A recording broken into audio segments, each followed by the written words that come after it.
Hey everyone, this is Frugal Panda here with a little bit of off-road riding on the Zenroll C1 Pro e-bike, 500 watt hub motor e-bike with dual suspension. Quickly, let's get into dual suspension.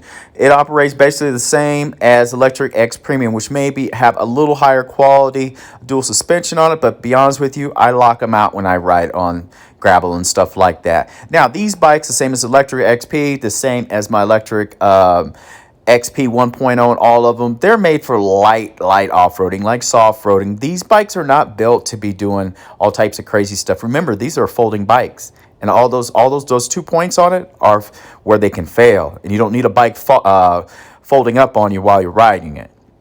So that's just something to keep in mind. So, but like doing stuff like this is simple. This is real easy. But like I said, don't go out BMXing on this bike, Electric X Premium, 3.0 or whatever you got, even the Rad Power bikes, which most of them aren't made for.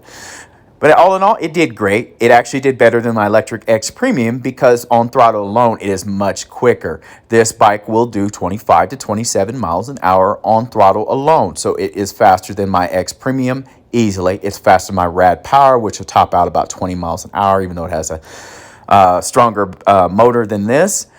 And it was faster than my 1.0, and I'm willing to bet on throttle alone, this bike will walk a 3.0 because a 3.0 can only go probably about 20 miles an hour, and this will do 5 to 7 miles more than that.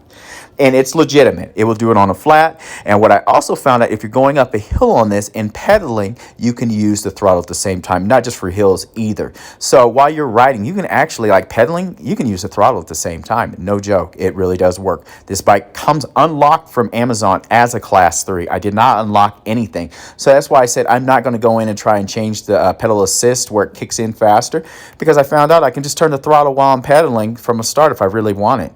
And here's the problem with the bike.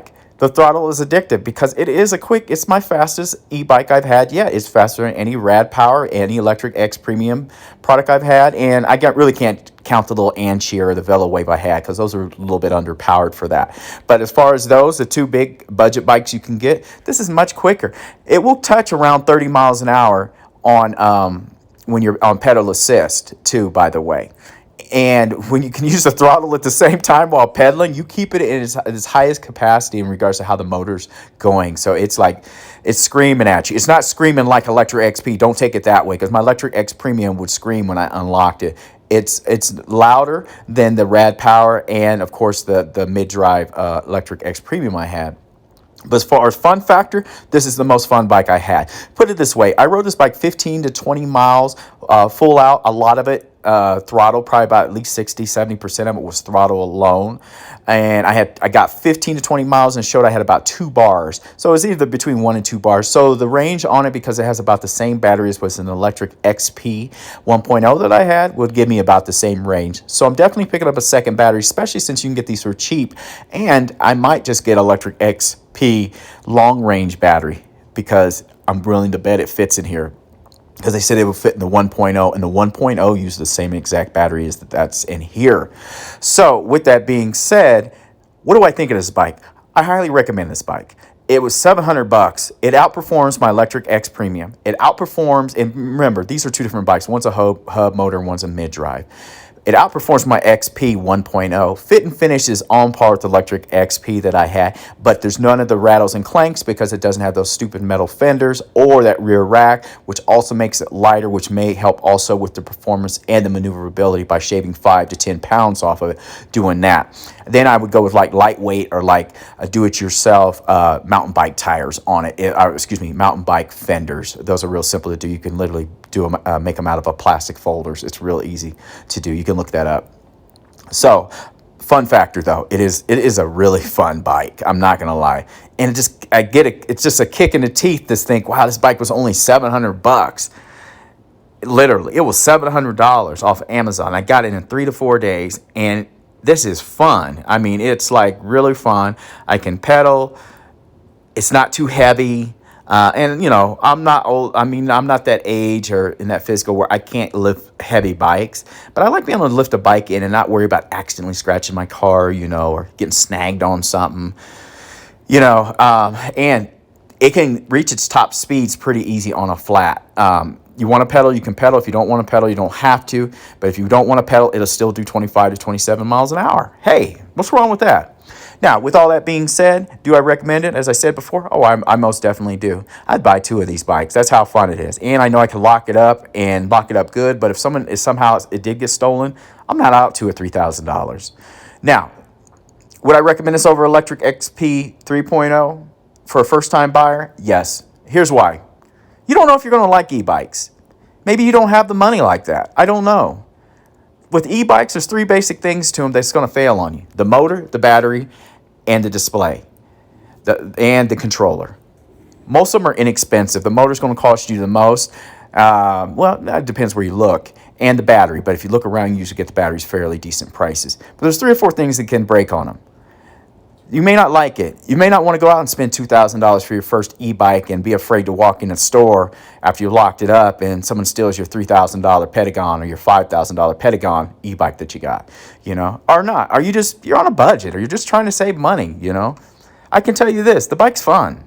The only thing that's lacking is the mud guards. And like I said, go online, look up mountain bike mud guards. They're easy to get, easy to make yourself. There's diagrams. It literally will take you 10 minutes to make them for this bike and put them on with zip tie. So easy. Now, the ride quality was good. I had a blast. I can't wait to take this on a solo trip with me. I will get another battery before I go because they're so cheap. And there's no range anxiety at all. But it's about the range of the Electric XP 1.0 I had. So with everything I've said, I jumped curbs on to test it out, popped the chain after about 30 bunny hops. And by the way, I do not do that all the time. This was just for testing purposes. I really take care of my e-bikes. But for people to know, it took me about 30 times and I popped that chain off. It took me about a second to put it right back on and go on and keep on riding along. And didn't skip a beat in its shifting. Nothing really to say about it in regards to that. It did decent. Like I said, 25 to 27 miles an hour on throttle alone. You heard a sound clip of the bike when I'm riding it.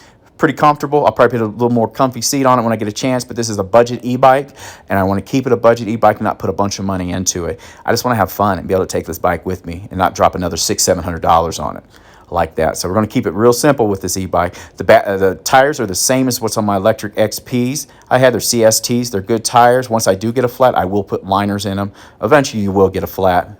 But all my bikes, I've had one flat in about 6 or 7 e-bikes. But anyway, this is Frugal Panda. Thank you for watching. Be mindful on these bikes when you're charging, whether it's the Zenroll, the electric, or the Rad Power, any e-bike. Do not charge them and go to sleep or plug them in at night and take off to work or go do something. Only charge them when you're around. Set a timer. Once they're done, unplug them. It saves your charger's life. It saves your battery, and it creates you from any type of fire dangers from any e-bike. Someone I worked with had their house burned down from an e-bike, and it was a quality e-bike. It was not a cheap one either. It was like a super expensive one. So just be mindful.